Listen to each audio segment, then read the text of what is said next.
تو میں اب آپ کو ڈان لیکس کے اوپر لے کے چلتا ہوں اور میں چاہتا ہوں کہ سمجھیں یہ ایشو کیا ہے. یہ بڑا اہم ایشو ہے پاکستان کا. ڈان لیکس سمجھنے کے لیے آپ کو اس چیز کا سمجھنا چاہیے کہ اس وقت پاکستان کے جو دشمن ہیں، جو پاکستان کو کمزور چاہتے ہیں، وہ چاہتے ہیں کہ پاکستان کی فوج کو کمزور کیا جائے. جو بھی دنیا افغانستان میں دہشت گردی ہوتی ہے وہ پاکستانی فوج کو ذمہ دار ٹھہراتے ہیں. جب بھی امریکہ نہیں جیت سکا افغانستان میں 1,40,000 نیٹو کی فوج کے باوجود، تو وہ کہتے ہیں جناب پاکستان فوج تحفظ دیتی ہے افغان طالبان کو، جس کی وجہ سے وہ نہیں جیت سکے. ہندوستان کوئی دہشت گردی ہوتی ہے وہ پاکستانی فوج کو ذمہ دار ٹھہراتے ہیں. کشمیر میں کشمیر کی قوم آزادی کے لیے کھڑی ہے، وہ اپنی آزادی کی جنگ لڑ رہے ہیں. اب دنیا کی نظر کشمیریوں کی آزادی کی جنگ سے ہٹانے کے لیے پاکستانی فوج کو بدنام کیا جاتا ہے کہ پاکستانی فوج کی وجہ سے ہندوستان میں دہشت گردی ہے. اب یہ ہے انٹرنیشنل دشمنوں کی سازش پاکستان کو کمزور کرنے کے لیے. اس سے پہلے اسرائیل بڑی دیر سے کیمپین چلایا ہوا ہے پاکستان کے ایٹمی پروگرام کے خلاف. تو یہ سازش کا حصہ ہے.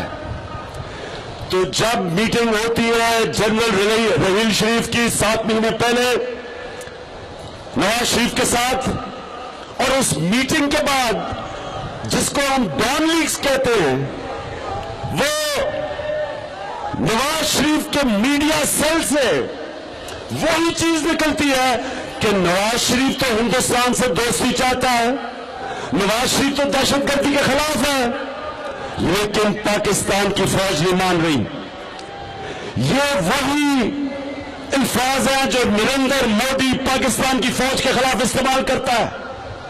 تو جب پرائم منسٹر کے میڈیا سیل سے جب وہی چیز نکلتی ہے تو کون سا ملک ہے جو تحقیقات نہیں کرے گا اور وہ ان لوگوں کو ملک کے غدار نہیں سمجھے گا؟ یہی ہندوستان میں ہوتا اگر ہندوستان کے پرائم منسٹر سے اس کی فوج کے خلاف اس طرح کے بیانات یا اس طرح کا لیک ہوتی. میں آپ کو یقین دلاتا ہوں کہ 48 گھنٹے کے اندر انہوں اس جو بھی لوگ تھے جنہوں نے اپنے ملک کی سیکیورٹی کو کمپرومائز کیا، ان کے خلاف ایکشن ہوتا.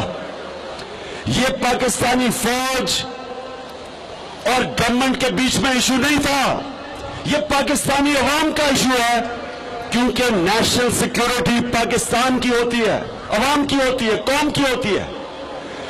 جب ہلری کلنٹن الیکشن ہاری تو ہلری کلنٹن نے کہا کہ الیکشن ہارنے کی سب سے بڑی وجہ یہ تھی کہ مجھے ان کی ایف بی آئی نے کہا تھا کہ میں نے سیکیورٹی لیک، میری ای میل کی وجہ سے میں نے سیکیورٹی بریچ کیا ہے.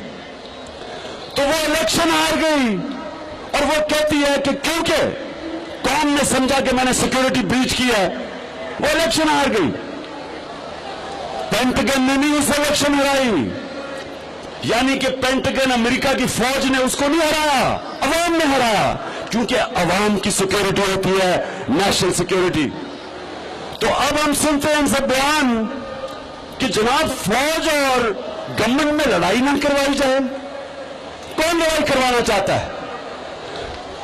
کیا نون لیگ والوں یہ بھول گئے کہ جب میمو گیٹ ہوا تھا جدھر حسین حقانی کو کہا گیا تھا کہ اس نے پاکستانی فوج کے خلاف امریکی گورنمنٹ کو یہ کہا تھا کہ اسد زرداری کی گورنمنٹ کو بچایا جائے پاکستانی فوج سے، تو کیا تب نواز شریف وکیلوں کا کالا کوٹ پہن کے سپریم کورٹ نہیں گیا تھا؟